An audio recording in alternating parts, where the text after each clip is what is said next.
Aramızda Qarabağ komandasının 27 nömrəli oyuncusu Arda Babayev. Arda, təbrik edirəm. Möhtəşəm performans ortaya qoydun və bugün EFA-nın qapısından 3 gol keçirə bildin.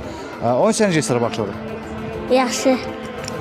Bu özgüvən oyun öncəsində var idimi sizdə ki, EFA kimi güclü kollektivin qapısına 3 top vura biləcəksiniz? Bəli. Hansı qol xoşunuza gəldi ən çox?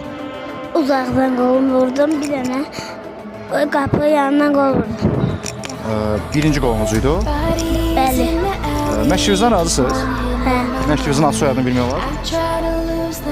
Fərdinəli. Fərmənim. Gələcək oyunlar üçün nə fikirləşirsiniz? Sizcə növbəti oyunlarda da ən az meydanda bir dəfə qolla fərqlənə biləcəksiniz? Bəli. Klubunuzda yenisiniz? Yoxsa artıq bir ili var? Bir ilə yaxın. Bir ilə yaxın yoxdur. 2 il var. 2 ilə. Ən çox məşq prosedurlarında nə xoşunuza gəlir? Qapıya zərbə. Qapıya zərbələr və ötürmələr yəqin ki. Ara pası. Ara pasları, maşallah. Uğurların bol olsun Arda. Yaxşı.